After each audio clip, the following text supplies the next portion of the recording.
The views, opinions, and experiences of the hosts and guests of this podcast are their own. They do not reflect those of their employers, educational institutions, or affiliated organizations mentioned. This content is intended for educational and informational purposes designed to foster thoughtful discussion on topics related to engineering, education, and professional development. At the ASEE 2026 conference in Charlotte, North Carolina, we asked attendees about failure, one of the most important parts of learning. In these quick conversations, they reflected on mistakes, growth, and the value of taking risks in teaching and learning that they've experienced. Let's find out who they are and what they thought in this episode of The Engaging Classroom, Making It Work.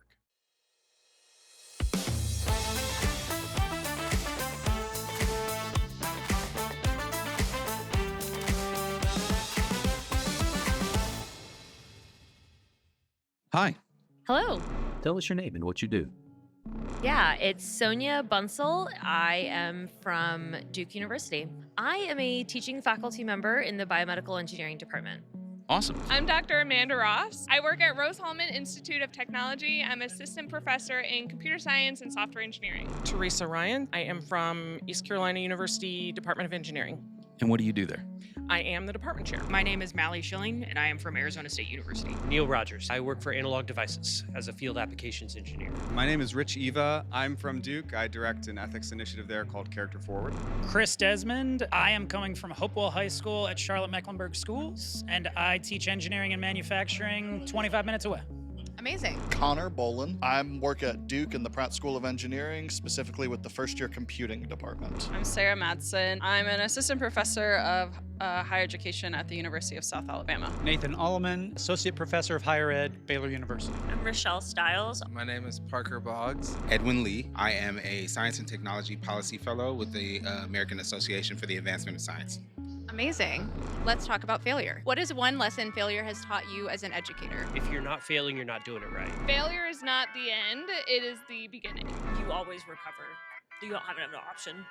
I was gonna say perseverance, like you gotta keep going. Yeah, I think failure is essential to learning, actually. So failure has taught me to push myself, to try things that might seem scary or different or new. I think failure has taught me to be willing to try new things in environments in which I feel like there's not going to be repercussions if something bad goes wrong. So being more adventurous and finding spaces in which I can test things out first before it really matters. We only begin to learn when we fail. There's really no opportunity for us to learn things if we already know them. So failing is not a disqualifier, it's an opportunity. I had the pleasure in my doc program and postdoc program to teach classes that I took as a student.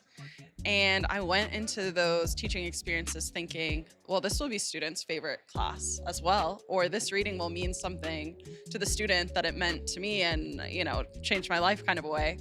And kind of failed to recognize that just because it was my favorite class or my favorite reading, a student will not necessarily have that same experience. And so really trying to think in new ways as an educator, like, what are other readings that students might, find really meaningful or other kind of class discussions, or, sometimes students just don't like the topic. It's not their favorite, and that's okay. And it can still be really meaningful to you, and student interest doesn't necessarily reflect on that. So failure is really in the classroom, the mistakes students make, that's really where the rubber meets the road. That's when they come up against this, oh man, that didn't work.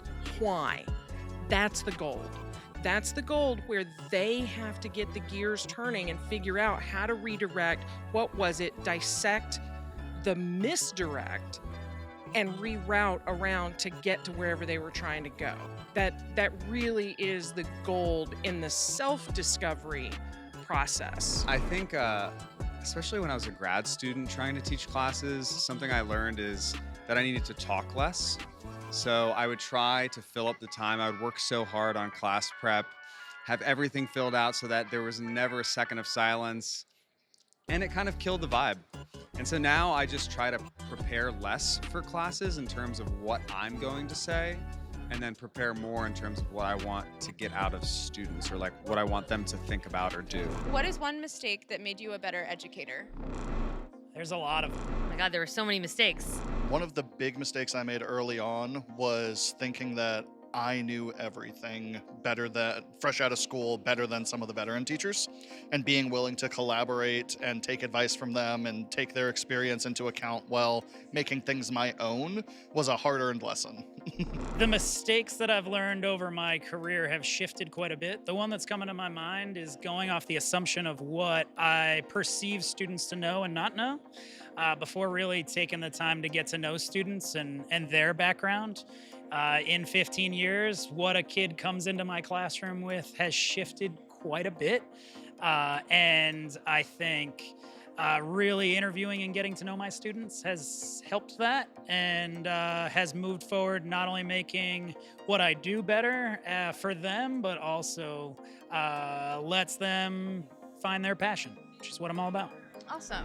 Early on, assuming too much prior knowledge and not taking the time to understand where the students are so that I can affect that delta, give them agency and give them what I'm trying to deliver at the right place so that they're not too bewildered or bored. I mean, it's making sure that you understand where your students are to get that sweet spot.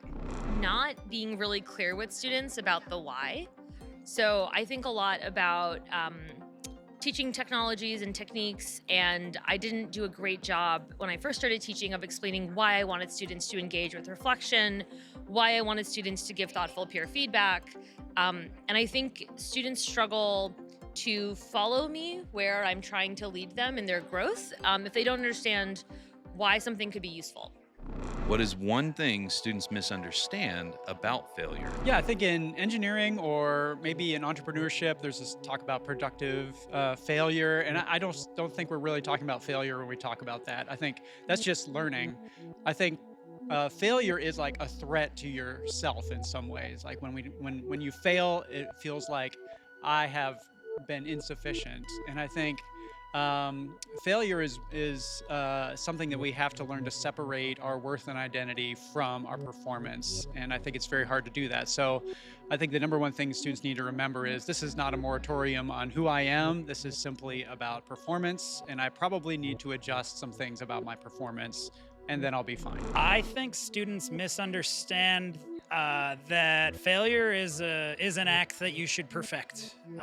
It's not necessarily, we have a lot of students that come in thinking failure is only aligned to grading. And in the realm of engineering and manufacturing, failure is really the gold in our content. They need to productively struggle with a design, with an idea, with a collaborative, energy to solve a problem.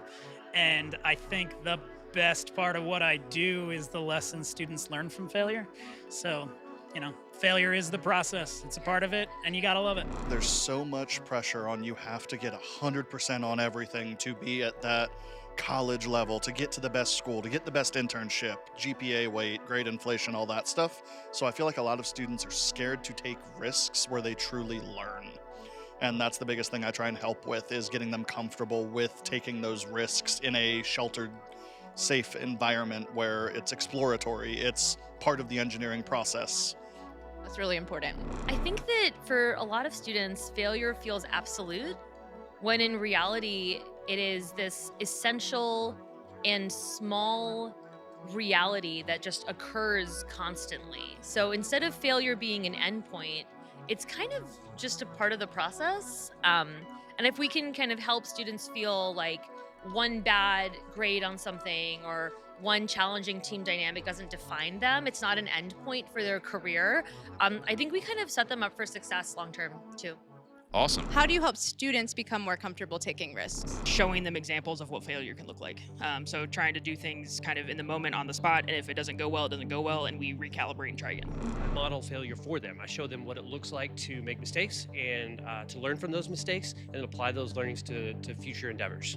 Awesome. By being honest about my own risk taking, being honest about the moments where I've missed the mark. I think sometimes our students can place us in a position that's above them in a way that they can't relate to. And it's important for us to humanize ourselves by being honest about when we missed the mark and when we've messed up and what we learned from those experiences.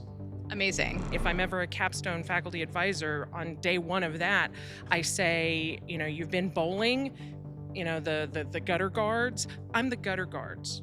I'm here to make sure that you're not off in Eastern Lithuania lost, but that they are the ones that have to take the effort and take ownership of it.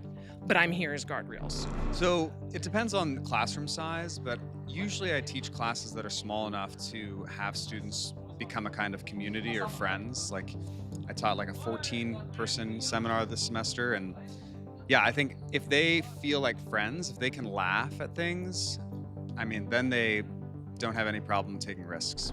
I think it starts with the connection that you have and the relationship that you have with the students, and staying encouraging and showing them that you're not judging them when they fail, but you're excited when they do, and you're excited to help them work through those struggles. That's awesome. That's always a challenging dynamic to strike. I'm really honest with students about things that I struggle with, and I give students opportunities to revise their work. I give them chances to demonstrate mastery even if they don't understand it the first time. And we try to create a really supportive environment for students to keep learning by centering the growth and not the grade. Complete this sentence. Productive failure happens when? You get back up. I love that. That's great. Rapport and safe learning environment has been established. You solve problems at every single aspect of every single part of your life. When you have a good relationship and students feel comfortable to be vulnerable. Complete this sentence. Students learn most when they are friends. Yeah. When they own the process. Feel intellectually safe. Good answer. Make mistakes. And when they learn from those mistakes. So one of the grading methods that I used was a standards-based approach. Typical grading says you get one chance to take a test or take a homework set, and you get graded on that on a 0 to 100% scale. I actually believe that's an incorrect grading philosophy, and I allowed my students to make mistakes, gave them really good feedback, and then give them the opportunity to make that work back up through revision, and essentially prove that they learned from the mistake that they made. And that was their final grade rather than the initial markdown. That's awesome. Cool. Thank you so much.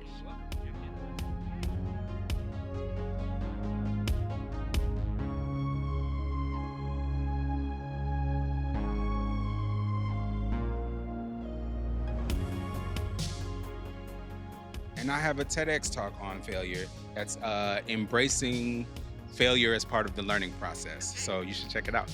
Where can they find it? On YouTube, like all good TEDx talks. Thank you.